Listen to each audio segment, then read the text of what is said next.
Assalamualaikum warahmatullahi wabarakatuh, pemirsa NTV yang berbahagia. Jumpa lagi bersama saya dengan Joko Purnomo dalam program Dialog Nasional. Pemilu 2024 sudah mendekati pelaksanaan. Tentunya kita sebagai bagian daripada masyarakat mempunyai hak dan tanggung jawab untuk mensukseskan pelaksanaan pemilu sekaligus untuk mengawasinya.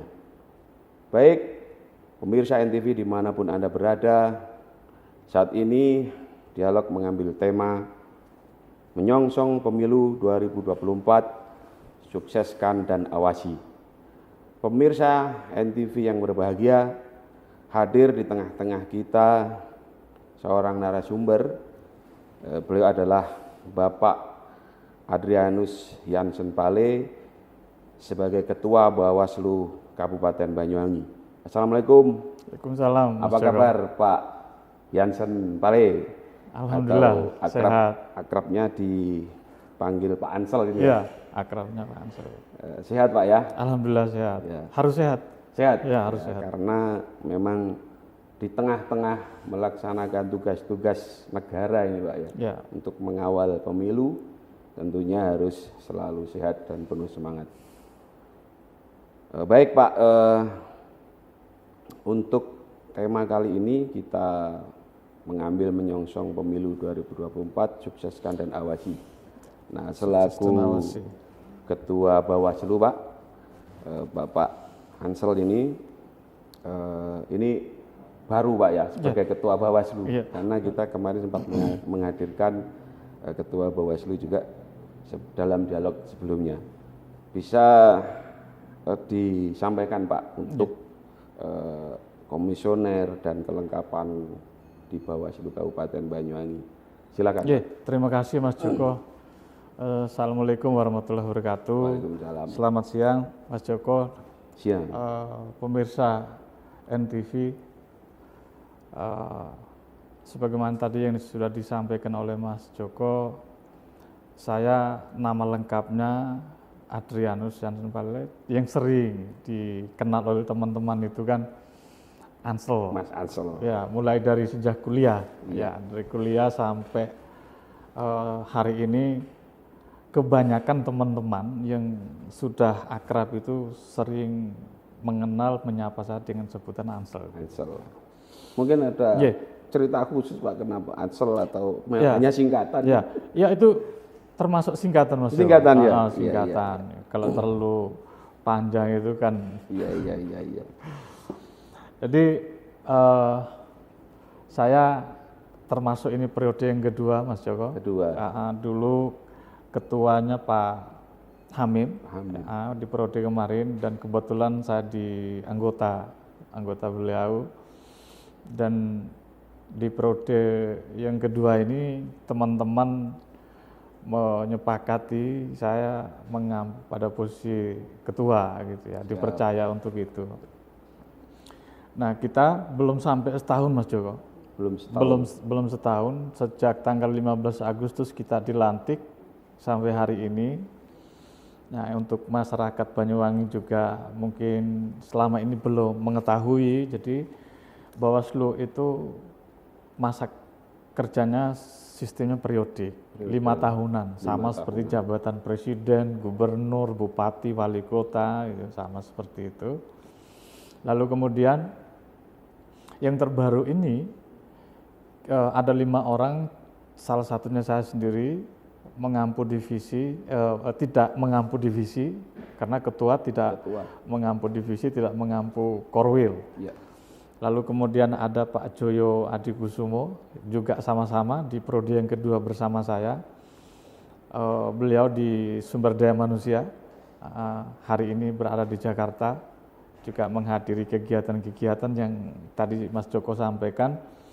Kita sudah mulai mempersiapkan pengawasan teknis mendekati 14 Februari.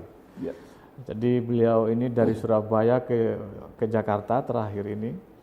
Lalu kemudian ada Komisa Indra Kurnia, itu beliau baru periode ini mengampu divisi pencegahan dan partisipasi masyarakat, sebenarnya hubungan dengan media dan seterusnya itu sebenarnya bagiannya beliau. Bagiannya beliau.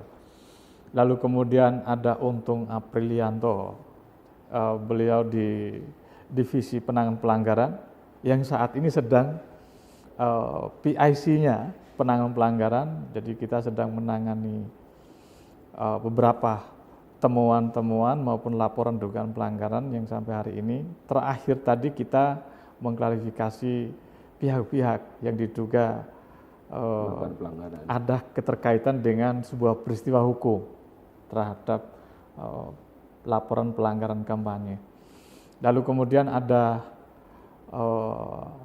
Pak Lukman Wahyudi, beliau di divisi hukum dan sengketa PIC. Kalaupun kemudian Banyuwangi itu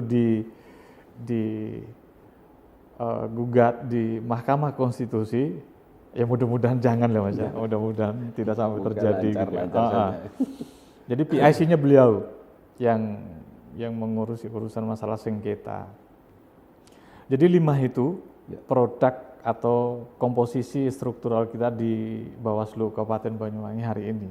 Jadi periode 2023 sampai 2028 nanti. Ya, gitu.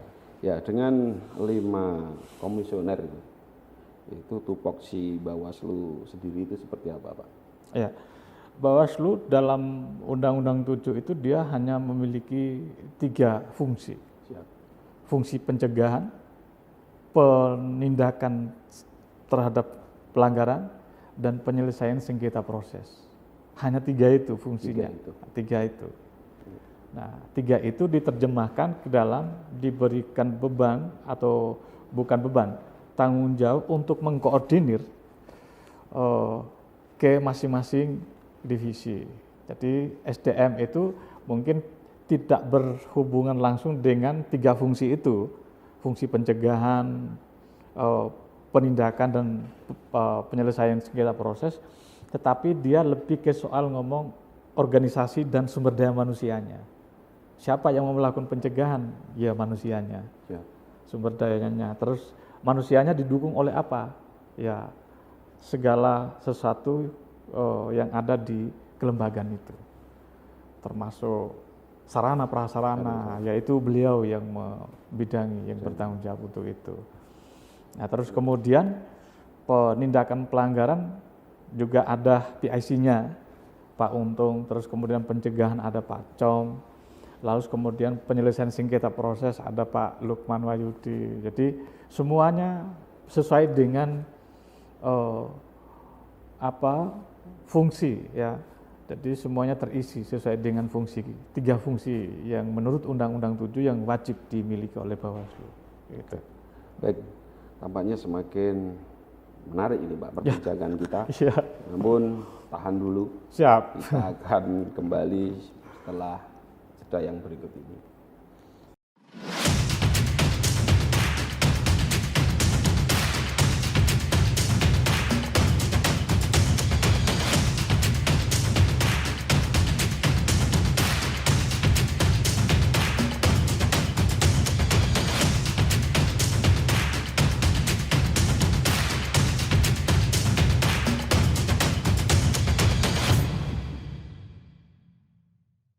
Baik pemirsa NTV yang berbahagia, seperti janji saya akan kembali untuk berdiskusi, berdialog tentang menyongsong pemilu 2024, sukseskan dan awasi. Baik Pak Ansel ya, ini tadi sudah disampaikan struktur, tupoksinya, terus ini sekarang untuk tahapan pemilu ini Pak, tahapan pemilu ini. Untuk tahapan pemilu ini sudah memasuki tahapan apa, Pak? Ya. Mungkin sebelum respon itu ya, Mas Joko, perlu kita sampaikan ke masyarakat juga perlu tahu bahwa yang disampaikan tadi itu struktur dan SDM kita yang ada di kabupaten. Iya, kabupaten. Kita juga punya jajaran ad hoc kita di kecamatan yang disebut, yang biasa dikenal dengan Panwascam. Di desa dan kelurahan disebut dengan pengawas kelurahan desa. Lalu kemudian terbaru kami merekrut sekitar 5.135 pengawas TPS. Pengawas TPS. Dan alhamdulillah baru tanggal 22 kemarin terlantik. Serentak. Terlantik serentak, dan masa kerja mereka sekitar dari 2022 Januari sampai di 21 Februari. Sampai setelah pencoblosan. Ya, kurang lebih 1 bulan lah masa kerja mereka. Jadi itu struktur ditambah dengan di tingkat kecamatan kita juga ada sekitar 6 staf pelaksana maupun pendukung. Jadi masing-masing ya sekitar 6.000 sekian insan pengawas atau pejuang demokrasi, pengawal demokrasi di wilayah Kabupaten Banyuwangi. Sekitar itu. Nah, untuk ini Pak, di tingkat kecamatan dan desa ini berapa, maksudnya untuk istilahnya di Panwascam jumlah berapa personil, di desa berapa personil? Ya, kalau di kecamatan itu tiga orang. Masing-masing kecamatan 3 orang. Di satu desa itu 1 orang. Satu desa atau kelurahan satu orang, lalu kemudian di TPS juga 1 orang. Satu orang. Nah, itu. Baik. Kembali ke tadi Pak, tahapan pemilu untuk saat ini sudah mencapai atau di tahapan yang mana? Tahapan pemilu itu hari ini sudah masuk di tengah tahapan kampanye. Kampanye itu mulai dari tanggal 28 November sampai dengan tanggal 10 Februari 2024. Nah, hari ini kampanye ada beberapa metode yang sudah dimulai di tanggal 28 November, tetapi ada metode kampanye yang dilakukan sejak tanggal 21 Januari kemarin, yaitu kampanye rapat umum dan iklan media. Jadi atau kampanye media cetak atau elektronik. Itu dimulai tanggal berapa Pak? Tanggal 21 Januari sama berakhirnya di 10 Februari 2024. Selama 21 hari saja. 21 hari. 21 hari saja. Berarti sebetulnya kalau ada yang mencuri setat melalui medsos ataupun media, tentunya itu pelanggaran Pak ya? Diduga melanggar. Tetapi sampai hari ini Mas Joko, terkait dengan kampanye di luar jadwal itu, alhamdulillah peserta pemilunya tertib,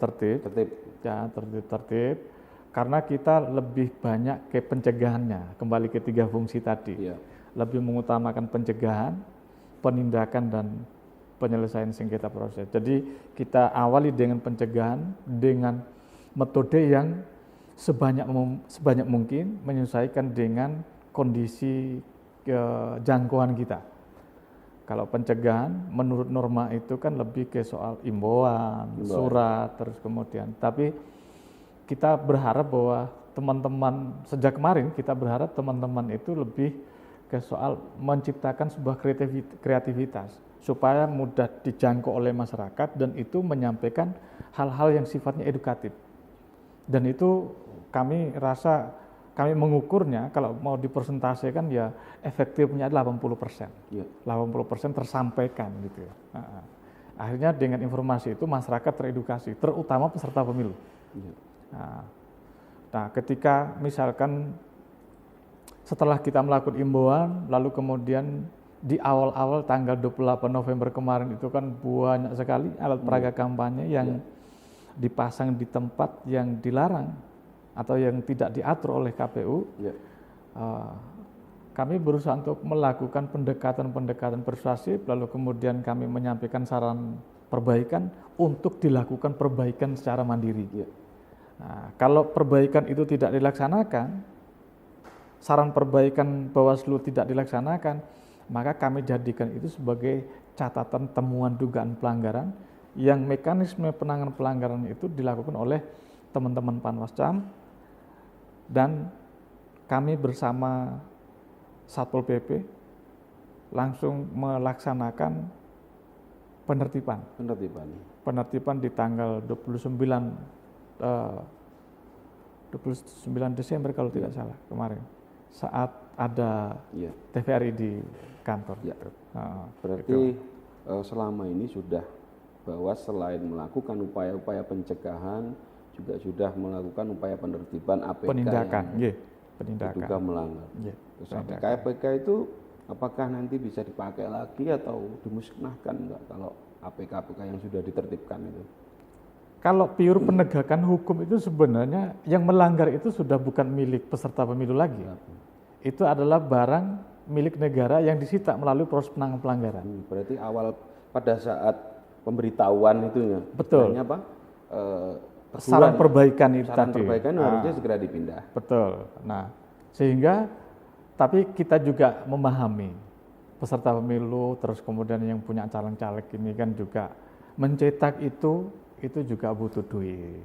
Jadi kita menghimbau kepada jajaran kita di bawah Panwascam dengan petugas yang melakukan penertiban di lapangan, menertibkan jangan sampai dirusak. Mentok-mentok kalau suwe ya gak apa-apa. Tetapi barang-barang itu disimpan di kantor. Kalau ada peserta pemilu yang mau ngambil, ya silakan, tapi dibuatkan berita acara. Dibuatkan berita acara. Karena itu sudah masuk dalam register kita. Bahwa ini yang melanggar, ini yang tidak. Yang melanggar kita tertibkan. Nah, begitu. Nah, insya Allah ke depan sekitar tanggal 31 kita akan sebagai informasi saja bagi masyarakat bahwa terutama peserta pemilu tanggal 31 Januari besok kita akan melakukan penertiban serentak secara bersama-sama. Sehingga kalau misalkan begini Mas Joko, setelah penertiban tanggal 29 Desember kemarin, setelah penertiban besoknya dipasang lagi, kami register lagi sebagai objek yang melanggar gitu ya, tata cara pemasangan, tempat dan lain-lain, maka sesegera mungkin untuk ditertibkan secara mandiri. Nah, sebelum penertiban seperti biasa kita akan menyampaikan saran perbaikan kepada peserta pemilu untuk atau pelaksana kampanye, terutama para caleg-caleg yang memasang, yang punya baliho, banner, spanduk itu untuk ditertibkan secara mandiri sebelum nanti ditertibkan oleh jajaran Satpol PP dan Bawaslu. Gitu. Iya. Tadi istilahnya kalau APK itu ditertibkan, terus masih ada yang dipasang lagi. Mungkin ada kualifikasi Pak untuk pemasangan APK itu seperti apa yang sesuai dengan aturan atau yang ditertibkan yang seperti apa? Ya. Bisa dijelaskan. Alat peraga kampanye itu kan macam-macam bentuknya. Banner, ya spanduk, ya baliho gitu kan. Terus kemudian termasuk juga umbul-umbul gitu ya. Itu masuk kategori alat peraga kampanye. Ukurannya itu sudah ditentukan oleh KPU. Jadi yang dicetak oleh peserta pemilu itu adalah ukuran desain konten yang diserahkan, terutama konten yang diserahkan oleh peserta pemilu ke KPU untuk di-approval terus kemudian ditetapkan oleh KPU. Ada beberapa yang difasilitasi oleh KPU, selebihnya itu peserta pemilu sendiri secara mandiri melakukan pencetakan. Nah, KPU juga memfasilitasi, selain alat peraga kampanye juga mereka memfasilitasi tempat. Kalau saya sih menyebutnya memfasilitasi tempat. Ini yang boleh, ini tidak boleh. Jadi pengaturan itu melalui SK KPU 593 mengatur titik lokasi pemasangan. Ini tidak boleh dipasang APK, ini tidak boleh. Sembari kita juga menggunakan norma-norma lain. Misalkan Perda, Perbub yang berkaitan dengan reklame. Di dalam Perbub itu juga mengatur tata cara pemasangannya, tempat pemasangan. Misal tidak boleh dipasang di pohon. Dipasang di pohon itu kan dengan berbagai media. Bisa menggunakan tali, bisa menggunakan besi, alat paku misalkan gitu kan, kawat misalkan. Nah, ini diatur di sana. Nah, ini yang harus kita coba terus-menerus menyampaikan himbauan kepada peserta pemilu. Tata cara pemasangan juga diatur di norma lain, norma pemerintahan daerah. Jadi perlu kita pedomani bersama. Selain titik lokasi, nah konten mungkin domain tersendiri. Nah, kadang-kadang titik lokasinya sudah benar, ukurannya sudah benar, sesuai dengan yang yang di-approve oleh KPU, tetapi mungkin kontennya apa salah satu konten yang tidak diperbolehkan di dalam alat peraga peserta pemilu? Salah satunya adalah tidak boleh partai politik memuat citra diri peserta pemilu yang disebut peserta pemilu perseorangan, yang namanya DPD, tidak boleh. Sebaliknya begitu juga. Nah, yang diperbolehkan kontennya memuat misalkan citra diri peserta pemilu pasangan calon, capres cawapres misalkan, terus kemudian ada logo partai politik peserta pemilunya juga, ada calegnya juga di sana, itu boleh. Tetapi tidak boleh ada yang namanya citra diri dari DPD peserta pemilu selain yang diusung oleh partai politik, gitu. Mungkin selain di pohon itu mungkin yang mendekati fasilitas umum, tempat pendidikan dan tempat ibadah mungkin juga dilarang. Ya, di 280 Undang-Undang 7 tahun 2017 itu memang sudah diatur larangan-larangan kampanye. Salah satunya tempat, gitu ya. Tempat itu tidak boleh dipasang di fasilitas milik pemerintah, gedung milik pemerintah, gitu, kantor milik pemerintah. Lalu kemudian tempat ibadah, fasilitas pendidikan, termasuk halamannya dijelaskan di situ. Lalu kemudian dia tidak mengatur secara spesifik, Mas Joko. Tidak mengatur secara spesifik terkait dengan radius, jarak. Kalau pemilu 2019 itu KPU-nya mengatur, disebutkan dalam SK KPU. Tapi jarak. Jadi ada radius 25 meter dari titik terluar. Di titik terluar dari objek yang dilarang. Misalkan ya, objek yang dilarang itu apa? Tempat pendidikan. Jadi dari titik terluar itu jaraknya 25 meter. Misalkan jarak 10 meter dipasang APK di situ, itu termasuk kategori tidak diatur. Tidak diatur. Nah, hal-hal semacam itu tidak diatur hari ini. Tapi kalau 2019 saat diatur. Nah, terus kemudian di Pilkada 2020 diatur. Nah, walaupun di Perda atau Perda 10 tahun 2016 itu 2012 itu juga mengatur, Mas, terkait dengan tempat wisata gitu kan. Area wisata itu kan radiusnya 100 meter gitu, itu diatur. Tetapi ini kan rezim pemilu. Mestinya yang mengeluarkan norma pemilu itu kan dalam undang-undang mengaturnya tata cara untuk lebih lanjut terhadap semua tahapan itu diatur lebih lanjut dengan peraturan KPU. Kan itu di undang-undang menyebutkan begitu, sehingga segala sesuatu yang berkaitan dengan kepentingan peserta pemilu mestinya diatur dengan KPU. KPU sudah betul mengatur tentang tata cara titik lokasi pemasangan dengan SK 593 itu sudah betul. Tapi radiusnya ini, jaraknya ini. Kalau nggak gitu, numpuk Pak semua dengan jarak yang cukup dekat. Terus untuk istilahnya mensiasati ketika seperti ini, dari Bawas tindakannya seperti apa Pak? Kita menginisiasi untuk mempertemukan para pihak gitu ya. Tetapi pembuat norma yang berlaku itu kan KPU. Jadi kalau saya mengeluarkan surat atas nama Ketua Bawaslu mengeluarkan surat, jaraknya tidak boleh. Kan ini kan tidak diatur oleh KPU.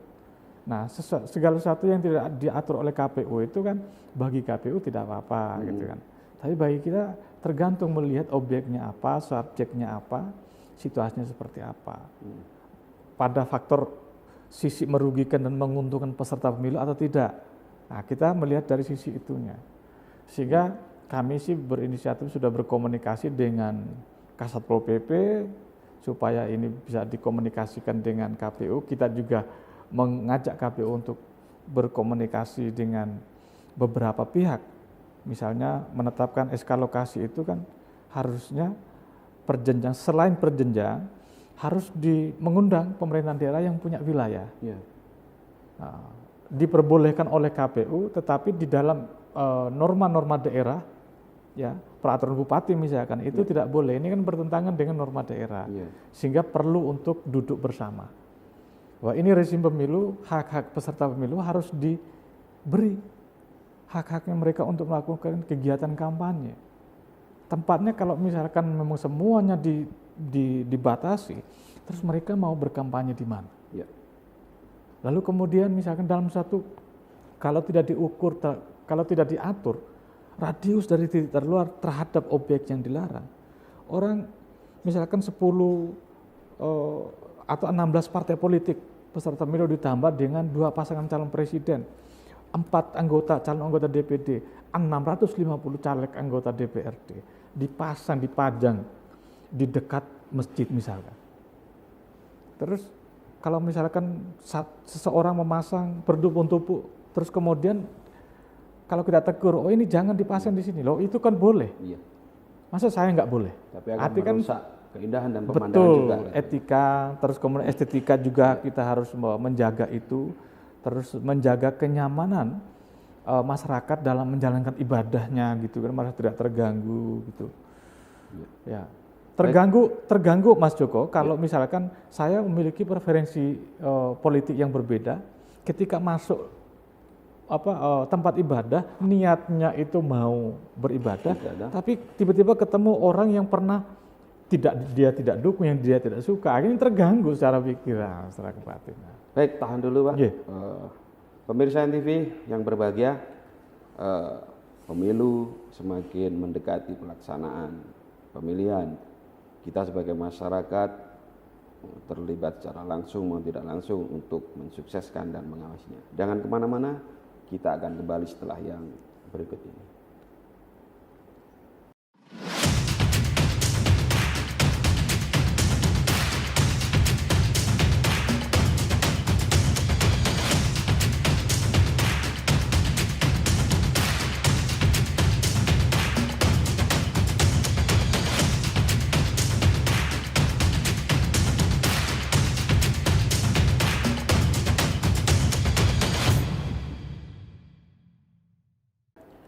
Baik pemirsa NTV yang berbahagia, seperti janji saya tadi akan kembali dalam dialog nasional menyongsong pemilu 2024, sukseskan dan awasi. Baik Pak Ansel, tadi disampaikan banyak APK yang bisa dikatakan mengganggu meskipun tidak ada aturan, dipasang di dekat tempat ibadah, tempat pendidikan, fasilitas umum pemerintah kan. Nah, terus ini dalam tahapan kampanye Pak ya, sekarang sudah masuki di pertengahan kampanye, ini seperti apa Pak kalau yang kampanye terbuka atau rapat umum istilahnya? Rapat umum. Pengawasannya seperti apa, yang saat ini pelaksanaannya seperti apa menurut Bawaslu? Ya, semua kampanye itu kan diatur dengan 9 metode kampanye itu ya. Yang terakhir rapat umum itu berpotensi dalam mapping dan analisis kami itu adalah itu dia dapat menggerakkan begitu besar jumlah massa dengan menggunakan kendaraan konvoi dan seterusnya gitu ya. Sehingga langkah antisipasi yang perlu kami siapkan adalah yang kami lakukan adalah mengimbau para pihak untuk sama-sama menjaga kondusivitas. Jangan sampai ada gesekan di antara sama peserta kampanye, gitu ya. Peserta kampanye bisa saja pendukung dari pasangan calon tertentu atau peserta pemilu tertentu, ada juga yang berusaha untuk menjadi penyusup dan lain-lain. Sehingga selain himbauan kepada peserta pemilu, kita juga berkoordinasi dengan pihak kepolisian, dan sering sekali kita berkoordinasi dengan pihak kepolisian, mengantisipasi, memitigasi jangan sampai hal-hal yang terjadi di beberapa daerah terjadi di Banyuwangi. Kita tidak menghendaki itu. Kita sama-sama mengajak untuk tetap menjaga kondusivitas ini sampai pelaksanaan selesai. Lalu kemudian kesiapan SDM kita tentu saja dengan menambah jumlah pengawas TPS kami kemarin yang sudah terlantik sebanyak 5.153, tentu kami pertimbangkan kalaupun memang lokasinya tempat kampanye rapat umum itu di sebuah kecamatan, nanti kita akan meminta pengawas yang dari kecamatan penyangga untuk ikut serta melakukan pengawasan. Karena ketika jumlahnya massa itu banyak itu juga kita harus membuat ya strategi bagaimana supaya teman-teman setidak-tidaknya dapat menjangkau secara detail aktivitas peserta kampanye dan pelaksana kampanye. Jadi petugas pengawas kecamatan sekitar bisa membackup temannya yang lain gitu, bisa Pak. Nanti kita karena nanti teman-teman misalkan kampanye yang dilakukan di Gendeng misalkan, kecamatan di sekitar bisa kita perbantukan dan kita akan mengeluarkan surat tugas untuk melakukan pengawasan di Gendeng, misalkan kalau lokasinya terkonsentrasi di Gendeng. Gendeng bisa kita minta bantu, Sempu, Gambiran bisa kita minta bantu, terus kemudian Singonjuru bisa, Glenmore yang terdekat di situ, Tegal Sari bisa kita minta bantuan untuk melakukan itu, pengawas secara bersama-sama. Ya. Sejauh ini Pak, ada temuan untuk dugaan pelanggaran peserta yang melakukan kampanye mungkin atau seperti apa? Kalau temuan banyak ya, belum kita register, belum kita rekap secara keseluruhan terkait dengan tadi yang saya katakan ada sekitar 2.000-an alat peraga kampanye, itu termasuk temuan. Di dalam norma penanganan pelanggaran itu sesuatu saran perbaikan yang tidak dilaksanakan, yang tidak ditindaklanjuti, kami akan jadikan temuan. Nah, temuan itu akan kita proses dengan penanganan pelanggaran. Jadi kalau dari alat peraga kampanye saja, case-nya hampir sudah sekitar 2.000-an lebih. 2.000-an lebih. Nah, soal pelanggaran pidana dan lain-lain belum. Temuan ini belum. Itu. Tapi kalau ada laporan baru satu, laporan baru satu, dan saat ini sedang kita proses dan hampir final. Nanti kita simpulkan dengan pihak kepolisian dan kejaksaan. Kalaupun memenuhi unsur, ya kita limpahkan kepada pihak kepolisian untuk diteruskan. Kalau boleh Pak, bocorannya temuan yang dilaporkan itu dari unsur ASN atau TNI Polri atau? Penanganan pelanggaran itu berasal dari dua sumber, Mas Joko. Pertama itu temuan, yang kedua laporan. Nah, kalau penanganan pelanggaran yang saat ini selain alat peraga kampanye, hari ini belum ada yang kita tindak lanjuti. Tetapi dari laporan, yang sumbernya dari laporan baru satu. Itu unsurnya dari ASN atau kepala desa. Kepala desa. Patut diduga melanggar pasal 282 gitu ya. Karena itu murni bahwa kepala desa dilarang membuat keputusan dan atau tindakan yang menguntungkan atau merugikan peserta pemilu. Nah, murni karena yang melaporkan itu karena pelapornya mendalilkan bahwa yang bersangkutan hadir di sana, sehingga kita menggunakan pasal 282 Undang-Undang 7 tahun 2017. Gitu. Jadi kalau yang dari laporan itu dugaan yang dilakukan menghadiri. Jadi kepala desa kemudian atau ASN, TNI Polri tidak boleh menghadiri atau mengkampanyekan salah satu paslon atau peserta pemilu gitu. Memang dilarang, misalnya 494 pasal 494 itu kan ASN atau pelaksana kampanye dilarang melibatkan. Nah, turunan dari pasal 280 mengatur melarang siapa-siapa saja yang tidak boleh ikut berkampanye. Nah, termasuk kepala desa, aparatur sipil negara, lalu kemudian TNI, Polri sudah pasti, perangkat desa, gitu. Terus kemudian kepala desa sudah pasti, memang dilarang. Sanksinya sampai seperti apa itu Pak, kalau misalkan melanggar? Kalau desa, perangkat desa gitu. Kalau mengacu di 282 itu paling lama maksimal 1 tahun, denda 12 juta. Nah, sedang kita proses saat ini. Gitu. Terus ini kan gini Pak, selain tadi laporan yang sudah masuk, sementara hanya itu yang masuk. Sementara.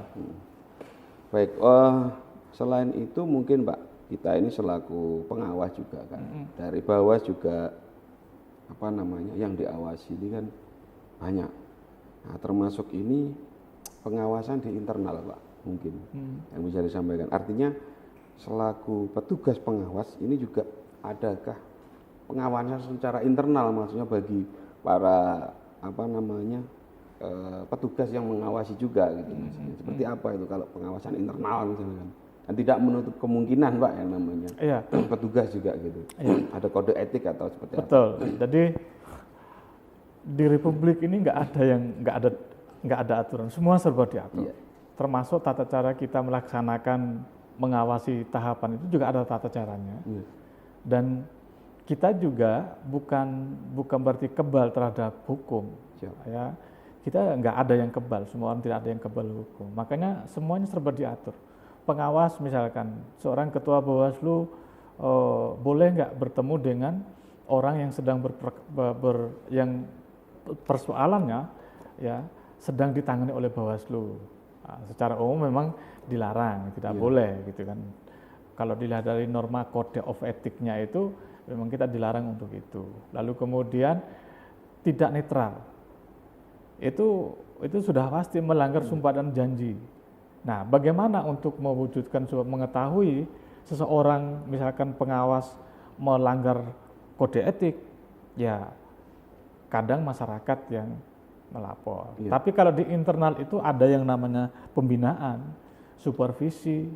Di dalam supervisi itu kita bisa mengetahui kelemahan-kelemahan ataupun pelanggaran-pelanggaran yang dilakukan oleh jajaran pengawas kita sendiri.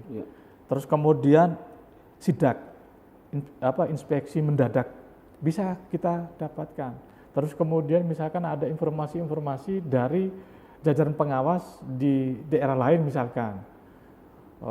Dulu kita pernah mendapat sebuah video viral di Tegal Delimo gitu kan. Di siang hari ada yang main kartu. Ya kita panggil dan kita lakukan pembinaan. Jadi pembinaan secara internal itu memang kita tidak mengworo-woro secara internal gitu kan. Tetapi kita tegas.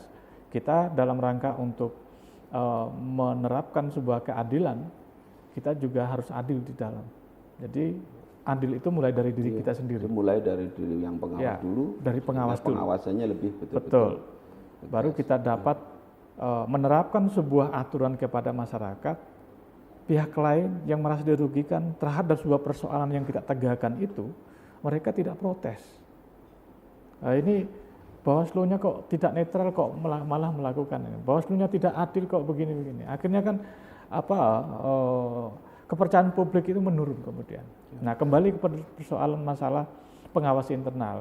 Di dalam melakukan pengawasan tahapan, pengawasan kerja-kerja teknis ya yang dilakukan oleh KPU dan jajaran itu, sembari kita juga akan melakukan pengawasan secara serius terhadap jajaran internal kita. Gitu. Baik dalam melaksanakan kerja-kerja pengawasan secara langsung maupun dalam proses penanganan pelanggaran. Kami butuh yang namanya supervisi, kami yang melakukan pendampingan terhadap misalkan mengalami kebuntuan tafsir terhadap sebuah norma dengan peristiwa-peristiwa yang ditemukan atau yang dilaporkan. Kami lakukan pendamping secara internal. Gitu. Iya. Tadi kan sudah disampaikan Pak, ada penanganan baik itu dari temuan maupun laporan. Terus di Bawaslu sendiri Pak, proses penanganan atau penindakan itu ada tim sendiri atau seperti apa itu Pak untuk penanganan misalkan ada pelanggaran atau temuan laporan baik dari ASN, TNI Polri mungkin dari kepala desa, itu penanganan di Bawaslu seperti apa? Ada tim sendiri atau seperti apa? Merespon itu Mas, jadi setiap temuan atau dugaan pelanggaran itu kita klasifikasi. Kalau temuan kita klasifikasi, ini termasuk penanganan atau pelanggaran administrasi, kode etik, pidana pemilu atau undang-undang lainnya. Nah, kalau misalkan administrasi itu teman-teman sendiri yang melakukan dari internal Bawaslu. Tapi kalau pidana pemilu, ada unsur pidana. Unsur pidana pemilu kita melibatkan kepolisian, kejaksaan. Seperti sekarang ini kan ada unsur pidananya, kita langsung mengundang hadirkan pihak kepolisian dan kejaksaan yang masuk dalam sentra Gakumdu untuk bersama-sama mengkaji, menilai apakah ini kita bersama-sama melakukan klarifikasi, mendalami, terus kemudian hasil itu kita bersama-sama mengkaji apakah ini berhenti di pembahasan pertama atau kita tambah pembahasan berikutnya. Nah, kalau sudah pembahasan kedua itu kan kita sudah sampaikan kepada kepolisian untuk ditindaklanjuti. Jadi kalau memang ada unsur pidana itu melibatkan kejaksaan dan kepolisian. Baik Pak Ansel, tahan dulu. Dialog kita memang semakin asik ini nampaknya. Baik pemirsa NTV, dialog kita semakin kesini semakin menarik karena pemilu merupakan hal yang memang pesta demokrasi yang harus kita kawal, dan namanya pesta harus kita ikut bergembira dalam pelaksanaannya. Sukseskan dan awasi. Jangan kemana-mana, kita akan kembali setelah yang satu ini.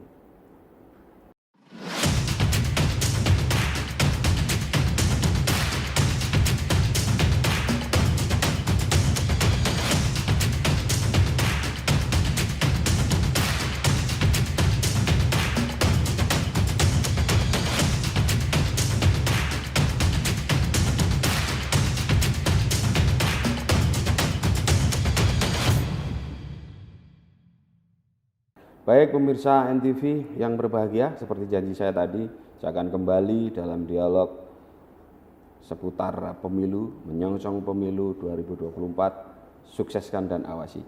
Baik Pak Ansel, semakin kesini menarik dialog kita. Tadi disampaikan pelanggaran yang itu baik temuan maupun laporan. Sejauh ini Pak, karena mendekati momen semakin dekat dengan pemilihan Pak, ada temuan atau laporan money politik atau seperti apa Pak yang sudah ada atau belum selama sejauh ini? Money politik memang kita belum mendapat laporan, baik itu laporan dari masyarakat maupun temuan dari kita sendiri, masih belum. Nah, terkait dengan kegiatan-kegiatan peserta pemilu ini kan, caleg-caleg ini yang mantan anggota DPR atau yang sekarang ini mereka menjadi anggota DPR mau maju lagi gitu kan. Nah, ini sering menggunakan masa reses untuk kegiatan kampanye. Dan kita berusaha untuk mendeteksi itu, memastikan itu.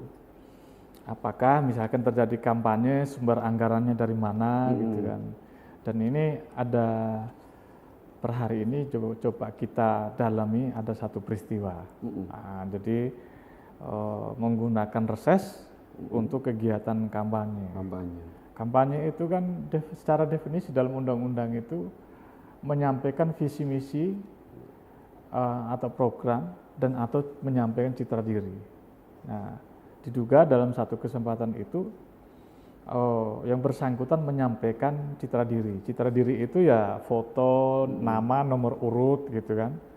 Nah, diduga dia menyampaikan itu sebagai calon anggota legislatif. Sehingga ini masih kita dalami, mungkin sebagai informasi yang mungkin disimpan dulu Mas Joko, sedang kami dalami. Nah, tapi ada satu peristiwa terkait dengan itu. Saya melihatnya ada pada proses money politiknya yang karena ada sebuah peristiwa yang di situ menunjukkan ada semacam transaksi. Selain menyampaikan citra diri, ada transaksi.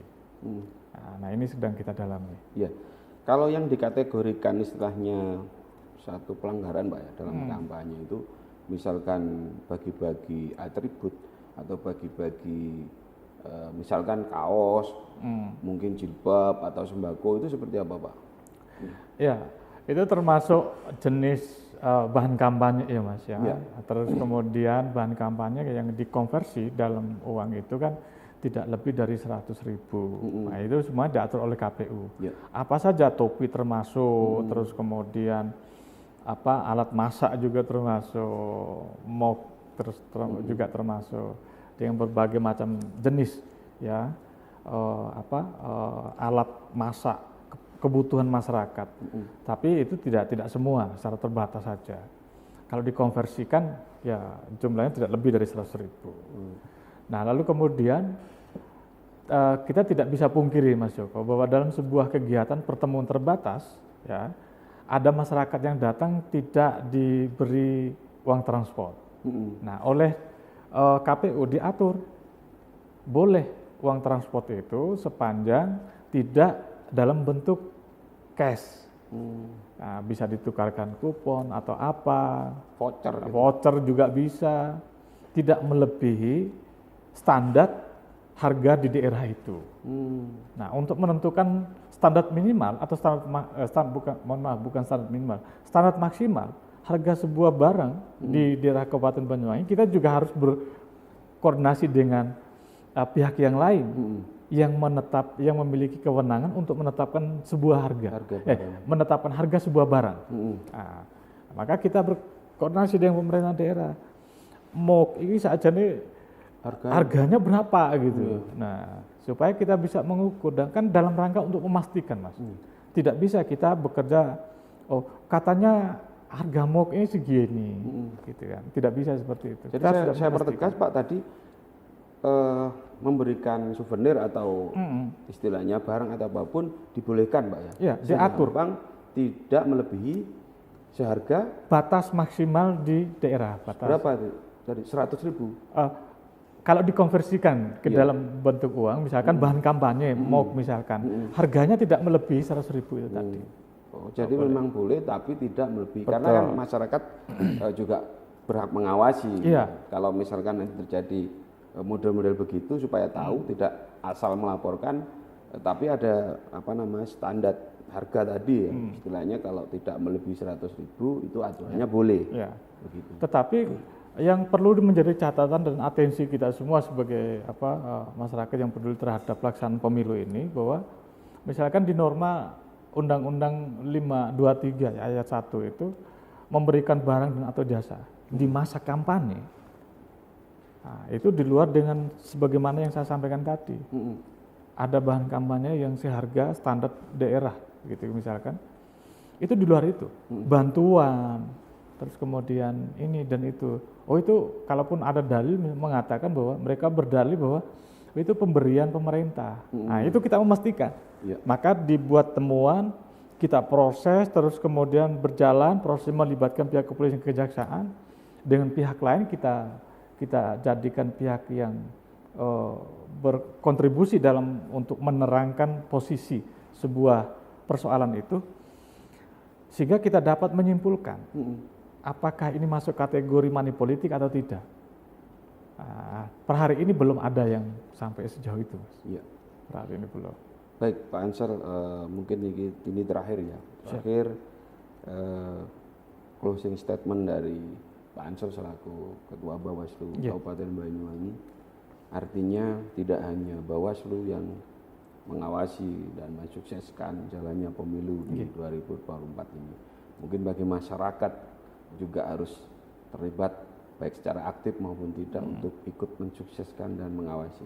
Silakan, Pak. Terima kasih Mas Joko. Assalamualaikum warahmatullahi wabarakatuh. Masyarakat Banyuwangi, pemirsa NTV, dan juga jajaran pengawas saya, baik Panwascam, PKD maupun pengawas TPS dimanapun berada. Saya Ketua Bawaslu Banyuwangi menyampaikan terima kasih atas kesediaan sudah meluangkan waktunya menjadi bagian dari keluarga besar Banyuwangi, sehingga kemarin 5.135 pengawas TPS terlantik. Bagi masyarakat, tentu saja dinamika dalam sebuah proses demokrasi itu tidak bisa Bawaslu secara mandiri melakukan pengawasan, tetapi kami butuh partisipasi dari masyarakat Banyuwangi. Kalau dirasa menemukan ada semacam kejanggalan, hal-hal yang tidak biasa di masa pemilu ini, segera melaporkan, memberikan informasi ke kami, baik langsung ke kantor maupun melalui jajaran eto kami yang ada di kecamatan, desa, kelurahan, dan atau mungkin di TPS terdekat. Kepada semua pihak peserta pemilu terutama, mari tetap menjaga, mempedomani aturan-aturan yang berkaitan dengan pelaksanaan kampanye, terus kemudian pungut hitung sampai pada rekapitulasi, karena kita dalam rangka untuk bersama-sama mewujudkan Banyuwangi yang tetap kondusif, sehingga melahirkan pemimpin yang bisa bangga prosesnya berjalan dengan benar. Kepada aparatur sipil negara, TNI, Polri, PNS, P3K yang diatur, ada yang melarang, yang dilarang di dalam undang-undang, mohon untuk tidak melakukan kegiatan yang bertentangan dengan norma-norma pemilu berkaitan dengan kegiatan kampanye. Mari tetap menjaga Banyuwangi yang sudah kondusif ini sampai pada proses semua tahapan selesai, sehingga Banyuwangi menjadi sebuah kebanggaan kalau di dalam setiap momentum pemilu kita tetap menjaga kondusivitas dan menghasilkan pemimpin yang sesuai dengan harapan masyarakat. Itu saja yang dapat kami sampaikan. Terima kasih sekali lagi. Ayo awasi bersama Bawaslu, bersama rakyat awasi pemilu, bersama Bawaslu tegakkan keadilan pemilu. Ya. Terima kasih Mas Joko. Ya, baik. Terima kasih Pak Ansel sudah bergabung di Dialog Nasional di NTV. Dan terima kasih untuk meluangkan waktunya bisa bergabung di sini. Sebetulnya semakin menarik perbincangan kita, namun waktu yang membatasi sehingga kita harus berakhir dan mengakhiri dialog kita pada kesempatan hari ini. Baik pemirsa NTV, sampai di penghujung dialog kita, tentunya pemilu yang kita tunggu-tunggu, harapannya semuanya bisa berjalan dengan aman, tertib, lancar, jujur dan adil, dan bisa menghasilkan pemimpin-pemimpin yang bisa membawa kesejahteraan bagi rakyat semua. Baik pemirsa NTV, terima kasih telah bergabung di acara ini, dan saya pamit undur diri. Joko Purnomo, wassalamualaikum warahmatullahi wabarakatuh. Salam demokrasi. Salam demokrasi.